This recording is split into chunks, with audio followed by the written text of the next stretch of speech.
what I've realized is that nothing keeps us more stuck than the stories we tell ourselves, right? So the stories that you were talking about, creating a narrative about how people were going to respond to you and your conditions. That will make us feel stuck. And I had the same exact experience. Like vulnerability, for anyone listening, I just want to call it out. Vulnerability does not come easily to me. I, for the longest time, was the person when anyone asked, "How are you?" The only answer was, "I'm great. How are you?" So that was a journey in being able to really get vulnerable and allow people in. But what I found was that when you let the right people in, like the people that love you, they're going to be there to support you. And that vulnerability isn't going to create distance, it's going to bring people closer. Have you ever felt stuck in life, like really stuck? Like you're trapped in your own body or your own mind? Today, we're exploring what it's like to live with that feeling, especially when you're dealing with an invisible condition. Hey, Tim here, and thanks for tuning in to another episode of the Invisible Condition podcast, where we talk about advocacy, disclosure, and the conditions we live with. We will end the stigma of invisible conditions by empowering voices, and today's voice is brought to us by Deanna deBara. Deanna is a writer whose work has appeared in Glamour, Cosmopolitan, Men's Health, and more. She's also the host of Season of Stuck, a podcast that explores the all-too-human experiences of feeling stuck, why we get stuck, how we learn to grow from it, and ultimately, how to get unstuck and step into the next version of ourselves and our lives. Living with Hashimoto's and rheumatoid arthritis, Deanna has learned to reframe her outlook and challenge her mindset to find strength in every situation. Now, if you're looking for inspiration to face your own challenges, build resilience, and maybe shift your mindset no matter what you're up against, have a listen. Well, Deanna, here we are on my show. But before we get into it, I just have to shamelessly plug my episode that I did with you on Seasons of Stuck. And Seasons of Stuck, the stuckness is a topic that has been on my mind, not necessarily framed in that wording, but we're going to get into that today, talk about the conditions you live with and talk about being stuck and how to get unstuck. So take it away. Why don't you introduce yourself a little bit and tell us a little bit about who you are? Yeah. Thank you so much for having me. And thank you for being on my show. That episode was amazing. And I've gotten such positive feedback about it. But my name is Deanna deBara. I am a writer and I am the host of Season of Stuck, which is a podcast about what I now know is the very human, very universal experience of feeling stuck. So on the show, we explore how and why we get stuck, what that experience can feel like, how to learn and grow from it, and ultimately how to get unstuck and step into the next version of ourselves in our lives. And we explore stuckness from a number of different angles. And as someone who lives with two invisible conditions, one of the areas that I often feel stuck and have often felt the most stuck has to do with my body and these conditions that I live with. So I'm really excited to chat about that with you and about how these invisible conditions can contribute to our feelings of stuckness, but also how to work within that framework to get ourselves unstuck in spite of those conditions. I think that's why I'm really excited for the conversation. And I think, when I share this out, people are going to also resonate with it because maybe somebody's going through a diagnosis journey. Maybe you're in the workplace and you need to ask for an accommodation, but you're stuck. You don't know how. Maybe you're struggling to find work and you're in that stuckness. You name it, the scenario, the situation. I've been there. I am there way more than I like to admit. And so we're going to talk about stuckness in the framework as you've kind of developed through numerous interviews now and through your own journey. What conditions do you live with, if you don't mind sharing? Of course. So I have two autoimmune conditions, rheumatoid arthritis, which is an autoimmune condition that impacts the joints, and Hashimoto's, which is an autoimmune disease that impacts the thyroid. And I more specifically have hypothyroidism caused by Hashimoto's, which means that my thyroid is a little bit of an underachiever. An underachiever. What impact does that have on your life? Yeah. So I guess I'll just start with Hashimoto's because that's what I was first diagnosed with. So I had no idea, and I feel like many people don't have any idea that the thyroid, which is like a little butterfly shaped gland near your throat, regulates so many different systems and processes within the body. It influences energy, it influences weight, it influences hormones. It just has a very large effect overall in how you feel. Um, so I was diagnosed with Hashimoto's when I was 31, I believe, and I am turning 40 next week. So I've lived with it for about 9 years. And it took a long time to get my Hashimoto's to a manageable place. When I was first diagnosed, the first few years, it was pretty rampant and out of control. My body was in a very intense autoimmune response, and that was having a very intense impact on my thyroid. And in terms of impact, there's a lot of symptoms that were challenging. For me, the symptoms that have been and still occasionally are the most challenging is intense fatigue. So when your thyroid is off, there's this feeling of fatigue that you can't sleep your way out of. You can't rest your way out of it. It is a very specific type of exhaustion that is directly related to the thyroid. And there's really nothing that you can do about it other than try to adjust your meds and get yourself back to a solid place. And then the other is what we call brain fog, which is kind of a sense of confusion. I mean, as the name suggests, you just feel like your brain is foggy. You can't really concentrate. You can't really focus. I feel like thoughts kind of slip out of my head when I'm in that brain foggy state. I'll be doing something or I'll be thinking something and then it'll be gone. Um, and that's really challenging, particularly in terms of work, in terms of running my business, in terms of showing up for my friends and family. That can be challenging. And then the rheumatoid arthritis, I was diagnosed with about 3 or 4 years ago. And the biggest impact that RA has had on my life has been pain. When I was first diagnosed with RA, it was a very strange story. I was diagnosed in a little bit of like a roundabout way. I wasn't having pain when I was diagnosed. I was having like an other random symptom that generally happens in late stage RA.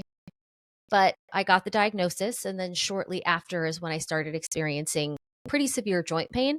My feet and my wrists in particular, just a lot of pain on a day-to-day basis, which is hard for me to say and hard to admit. When I was first experiencing daily chronic pain, I didn't want to talk about it. I didn't want to sound like I was complaining. I didn't want to really accept that this was my reality, and that it was going to be something that I would have to learn to manage. So it was hard at first to have a dialogue about it. But as mentioned, it's been a few years. I've gotten much more comfortable sharing my story and being honest about what I'm experiencing, which has been really, really powerful. And also, I am so grateful to my doctors who it took some time. It took a couple of years, but I am currently on a medication regimen that is working really, really well for me. So I have many more pain-free days than I do painful days, which is like so incredible. Like I'm just incredibly, incredibly grateful. First off, thank you for sharing. And I can feel that emotion in your voice and that coming to a realization that, hey, this is your life with these diagnoses. And I think what's a couple things stand out for me is that, that acceptance piece, accepting that, hey, I'm in pain, but also admitting that you're in pain. Mm-hmm. Talk to us a little bit about how you overcame that fear of sharing. And I know you're a writer and you work with different clients, so they might not see it in the way that maybe your friends or family or the impact on your activities is. Yeah. So I don't know that overcome is the right word for how I feel about it. I think I have come to terms with and created ways to better manage and navigate it. But it still can be a struggle for me. Like, I'm certainly not at the end of this journey. I think this is a journey that I'll be on probably for the rest of my life. But when I was first diagnosed and first started experiencing pain, and even going back to when I was first diagnosed with Hashimoto's and was having those, low energy, exhaustion, brain fog kind of days, there was almost a sense of embarrassment. Um, I had a really hard time, as you said, acknowledging, admitting, and sharing what I was going through. And so my solution to that, to not being able to accept what was happening to me, was just to continue pushing myself forward, to just continue doing what I needed to do, um, in the hopes that I don't know what I was thinking, that it would just become more manageable or I'd get used to it. But pretty quickly, um, I discovered that that does not work. um, and I had to admit to myself that with these invisible conditions comes some conditions that I have to live by in order to feel my best, in order to do my best. And the biggest step that I made was accepting that and allowing myself the grace to slow down. I historically have been a bit of a workaholic, a bit of like an achievement junkie. And so I was extremely busy with my business. I always had multiple assignments going on at once. I always had multiple deadlines per day. And once I was diagnosed with ERA, it just wasn't manageable anymore. And so I gave myself the permission to change my business in order to go along with the changes that I was experiencing with my life. So, and I mean, this is a privilege, right? Like, I know that not everyone is able to do this, but because I manage my own business, I intentionally started taking on less assignments. I got really intentional about the clients that I was working with and the kinds of things that I was writing.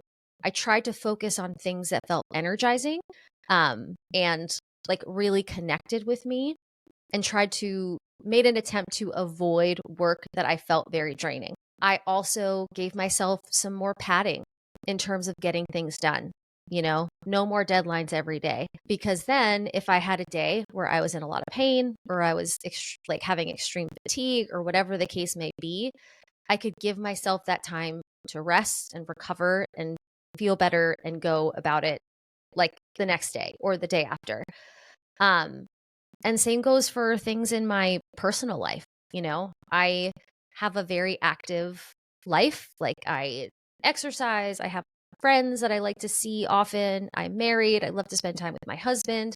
We hike, we do all of these things. And for a while, I would show up to those things even if I was feeling terrible because I didn't want to let other people down. And it wasn't until I started having more vulnerable conversations with the people in my life and being honest and open about what I was experiencing that I was able to allow myself to put myself first. And so even if I had a plan or there was something I was supposed to do, because I had this honest, open, vulnerable communication with the people in my life, they were really supportive. And I knew that if I needed to cancel a plan or to back out of something last minute because I wasn't feeling well, that they knew what was going on and they supported me and they loved me. And it was okay if there were times that I had to show up for myself at the expense of showing up for other things. And that was a huge burden off of me, to know that I could be vulnerable with the people in my life and that they would embrace what I was going through and support me through it rather than judge me or feel like I was a flake or whatever was going on in my head that I thought would happen. So much coming up for me right now, and so much that I can relate to, and even just scenarios and stories that I used to make up in my own mind, that's coming up. One, I love that terminology change from overcoming. You're overcoming something to coming to terms with, because it's very different. Like I've overcoming a cold. I'm coming to terms now living that my life is with Hashimoto's. It's very different. Mm. And I love that you went to the space of vulnerability, because I've been there too. You don't want to let others down. I'm sure somebody listening to this is resonating with this. Maybe it's with friends, family, maybe it's in the workplace. You just don't want to let others down. So you don't want to talk about it. You don't want to share it with anybody else. That creates in itself, I believe, that stuckness, because all of a sudden we've now made up that narrative in our minds. How has this idea of stuckness, when you've embraced this term, has it reshaped how you look at life through your conditions, or you live life through these conditions? Hmm. So first off, I just want to say you are on the nose with the stories. As I've done research, had all of these conversations on my podcast, and moved through my own seasons of stuck, what I've realized is that nothing keeps us more stuck than the stories we tell ourselves, right? So the stories that you were talking about, creating a narrative about how people were going to respond to you and your conditions, that will make us feel stuck. And I had the same exact experience. Like vulnerability, for anyone listening, I just want to call it out. Vulnerability does not come easily to me. I, for the longest time, was the person when anyone asked, "How are you?" the only answer was, "I'm great. How are you?" So that was a journey in being able to really get vulnerable and allow people in. But what I found was that when you let the right people in, like the people that love you, they're going to be there to support you. And that vulnerability isn't going to create distance, it's going to bring people closer. But to answer your question about how has this idea of stuckness related to my invisible conditions? In so many ways. I mean, there's the very obvious way that, Hashimoto's and RA particularly can make me feel stuck physically. There are just certain limitations that I have when I'm in a flare up that like my body just can't do. I remember, so the year after I was diagnosed, I had gone snowboarding with my husband and with some friends, which is something that I love to do. I'm terrible at it, but I love it. And I was just in an intense flare. Like I hadn't gotten my meds correct and my feet were just in very, very bad shape. And I couldn't get the boots on. They hurt so badly that I couldn't snowboard. And I sat there at this like table outside of the lodge, and I just remember crying and telling myself this story that that was it, that now I can't snowboard anymore. This is like a permanent limitation. And over time, and I mean, that kept me stuck, right? So there wasn't just the physical limitations. There was also these spirals that I would go down in my brain that kept me very stuck. Spirals like, this is just going to get worse. I'm going to be able to do less and less as time goes on. People aren't going to want me around because I can't do the things that I used to do. All of these like really negative internal narratives that I would get stuck in, and they were paralyzing, right? Like I could just be stuck in my brain thinking all of these negative and scary thoughts. And to get unstuck from that took a lot of work, right? I think that one of the most important elements of getting unstuck is shifting the way that we talk to ourselves. So I had to reframe a lot of things in my brain. So to use the snowboarding example, over time, I had to change the narrative from I can't snowboard anymore to I can't snowboard right now, but I don't know what is going to be in the future. And I might be able to snowboard tomorrow. I might be able to snowboard next year. but right now I can't do it, and that's okay. And that narrative creates space, a sense of freedom, right? Because I'm not stuck in this box of what I can and cannot do.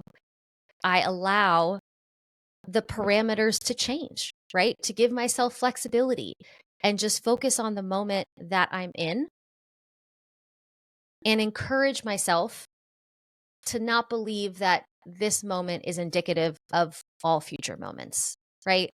That like I can have a hard day and that doesn't mean tomorrow's going to be hard. I could be in pain today. I could feel great tomorrow.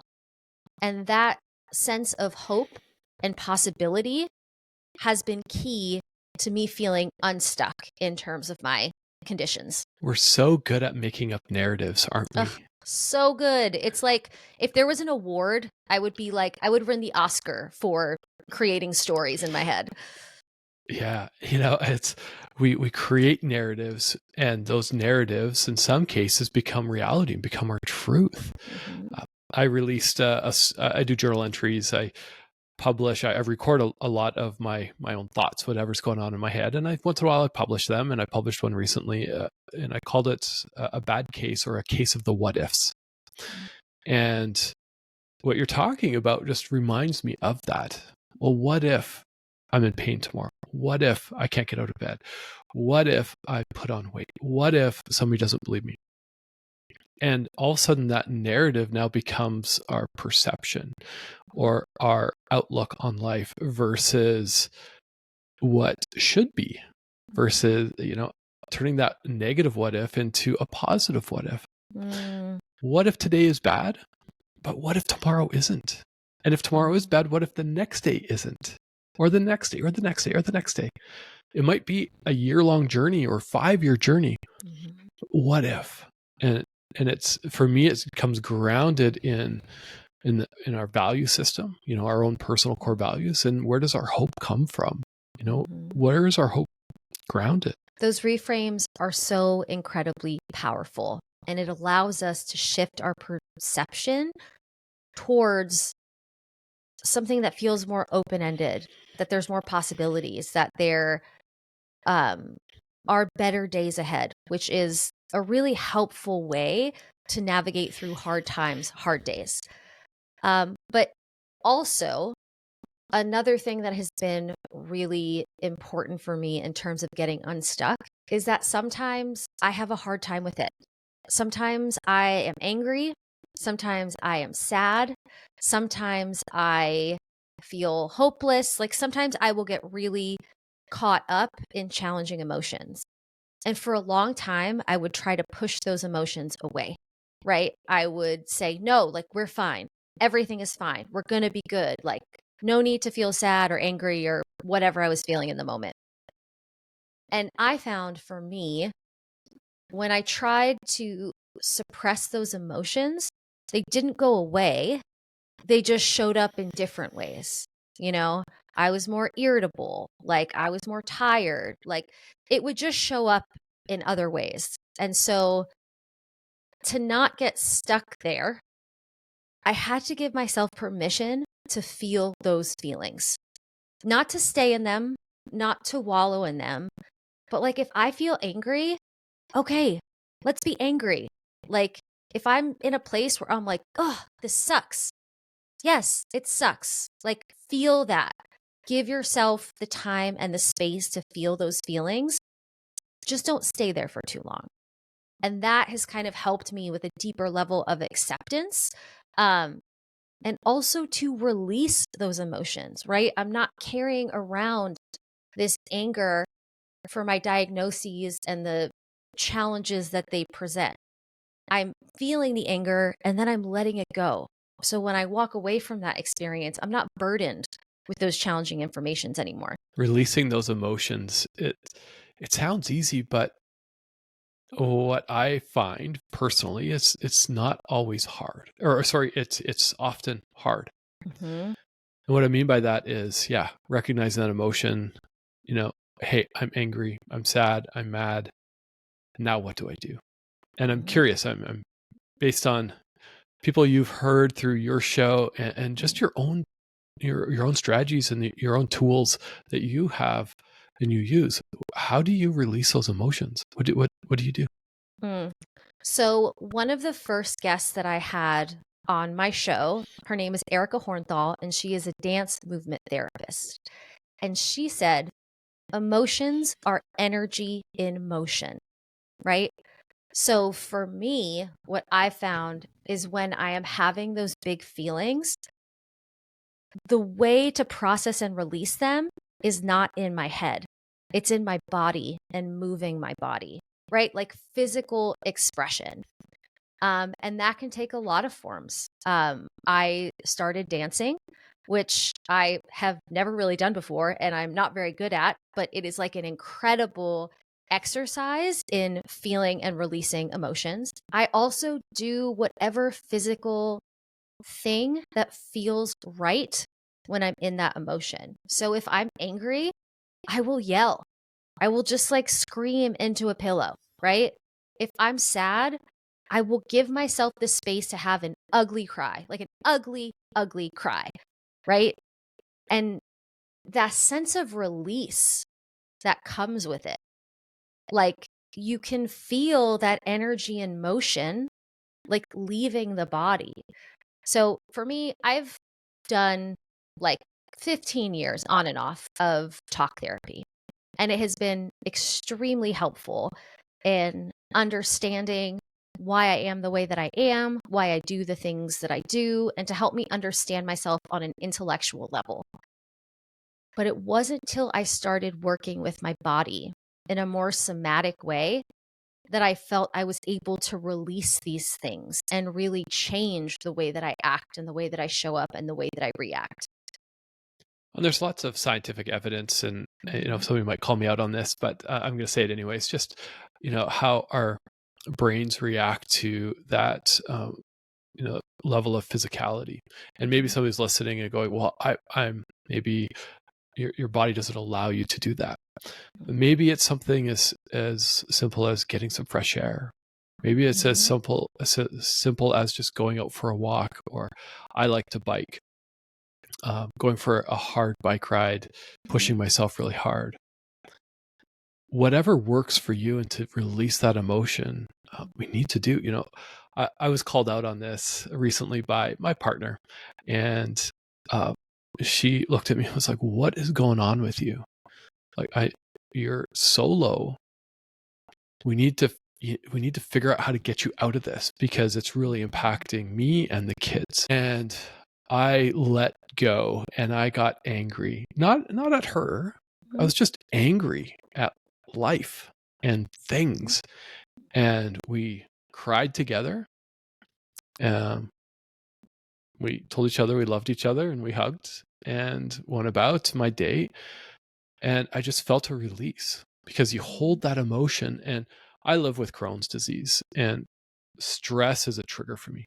Like my doctor said, "Hey, Tim, you need a job without stress." I haven't found that. So if you do have a job without stress, send me the job posting, because, I might apply.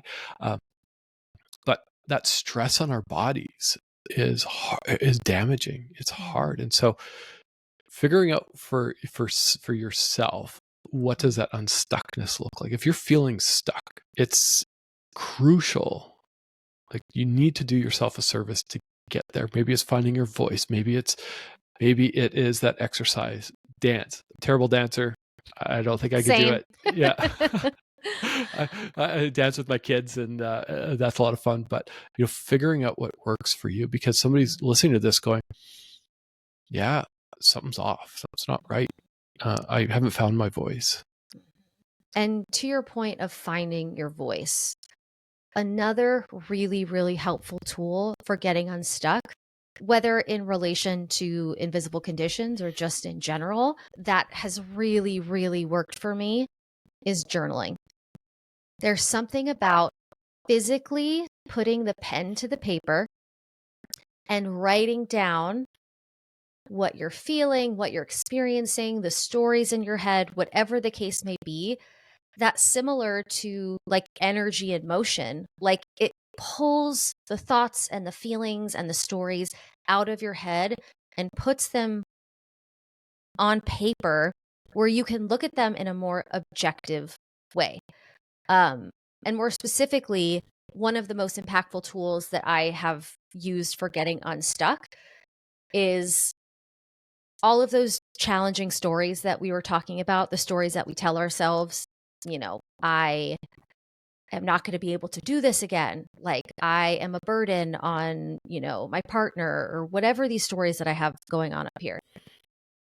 I will actually rewrite those stories in my journal. So I'll identify what the story is, and then I will write a different narrative. So the opposite, like, you have no idea all that you are going to do. And there are endless possibilities, and your partner loves and supports you, and whatever the case may be. And there's something, it doesn't happen at first, right? For me, it wasn't like, oh, I wrote this one letter challenging these stories and the stories are gone. But over time, if every time or often when those stories come into your head, you're embodying the opposite and writing the opposite, over time it starts to shift those stories. And for me, it has made my internal dialogue a lot kinder, a lot more compassionate.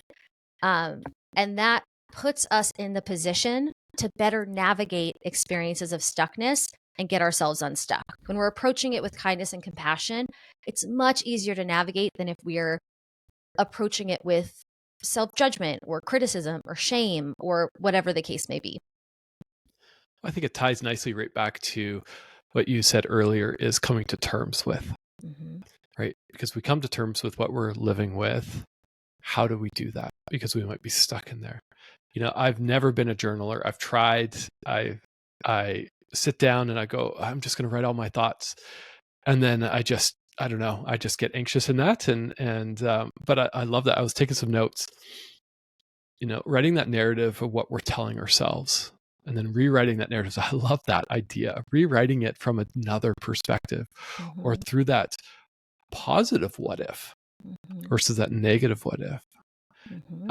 And just, I'm really curious. I'm going to try it. For me, I record, like I said, I record my journal entries here. Either I use Riverside for my podcast, so I'll load that up. Another tool I use is called vNote. I'll put a link in the show notes, called vNote.ai. Basically just transcribes your stream of consciousness, whatever you're talking into it, and it organizes it and asks you some fun coaching questions. And but whatever it is, just getting that out, whether it's physical activity, whether it's writing, whether it's yelling into a pillow, going for a walk and talking to the trees, whatever it is getting that narrative out of our minds and reframing it. And it takes work. Like, this is as good as it gets in that negative sense, or, hey, this is as good as it's going to get. Let's embrace it. I love that idea. And that's like a 1-2 punch, right? Because you can move that energy and do something physical, like go for a walk, and rewrite the narratives at the same time. It's like very, very efficient. So I'm excited to try that. Yeah, I'm about efficiency. My background is operations. So it's like, what's an efficient way to get things done?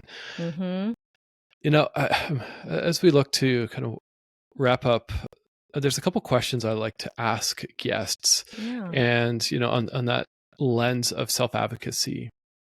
And when you hear that word self-advocacy, based on your experience of going through diagnosis, and I have that image of you sitting on that table crying there at the ski resort, and that breaks my heart. There's a lot of advocacy just in that.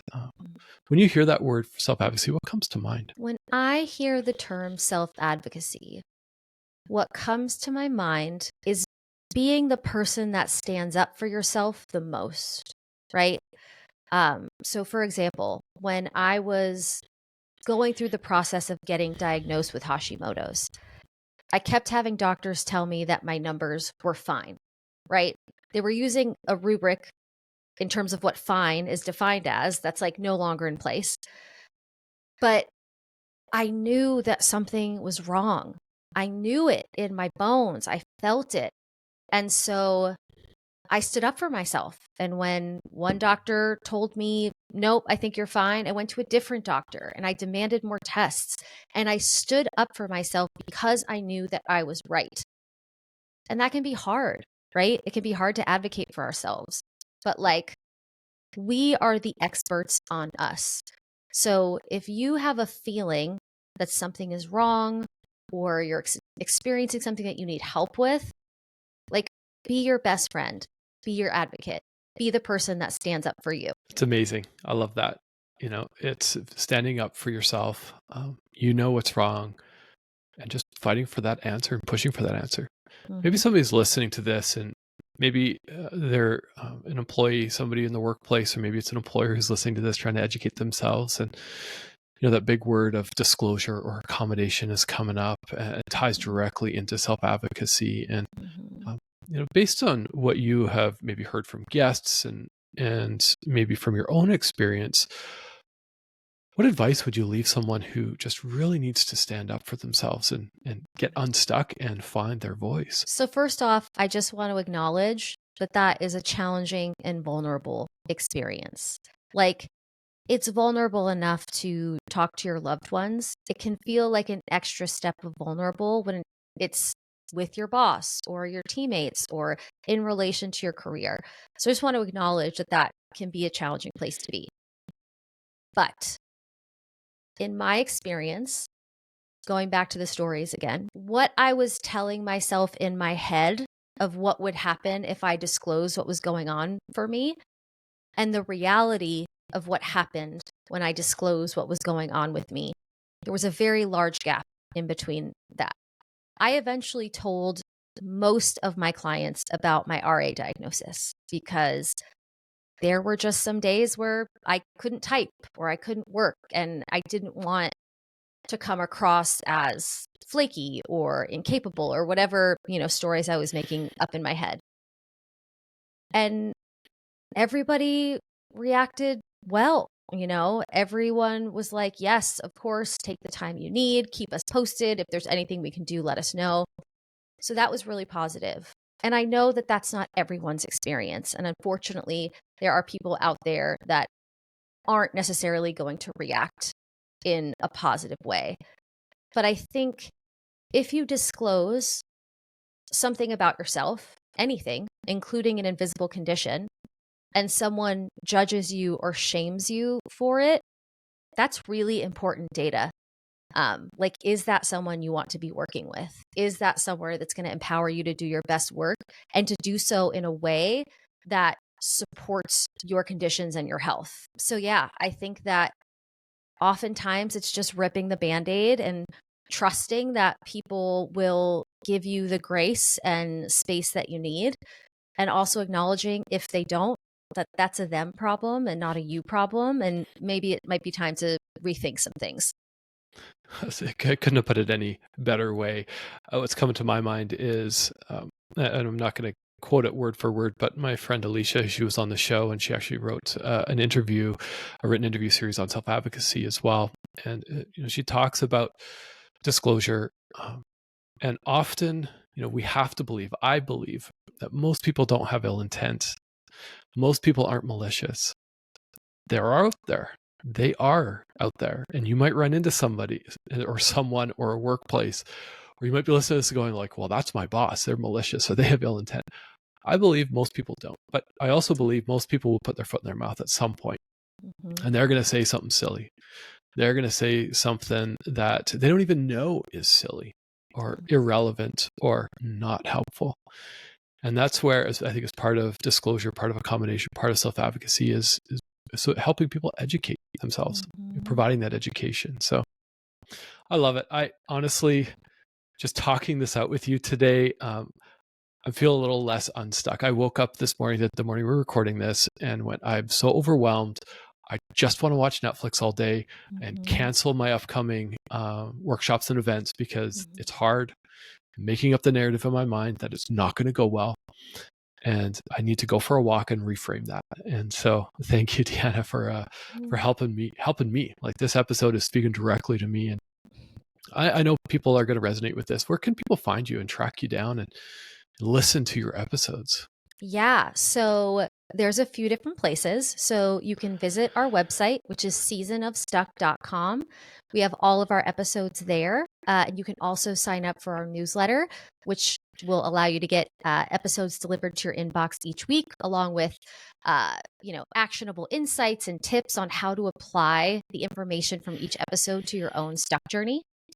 You can also find Season of Stuck on Apple Podcasts, Spotify, or wherever you get your podcasts.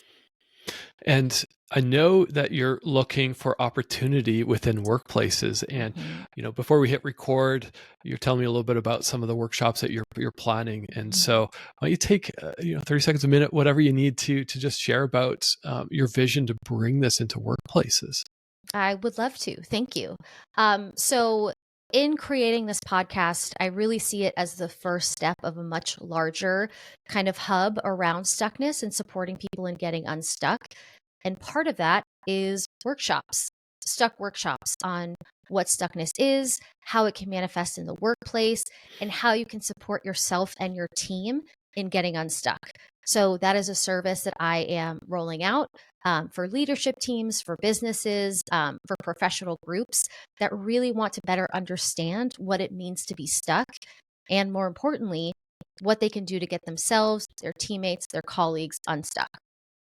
Yeah, I can imagine if somebody listened to this and maybe they're a leader or manager and they have somebody on their team who's not performing, and instead of jumping right into a performance conversation, maybe it's a pause, take a pause and ask yourself, what's holding them back? Are they stuck with something? Are they going through a season of stuck? And how can I, as a leader, help them? And if you don't know how to help them, you got to reach out to Deanna.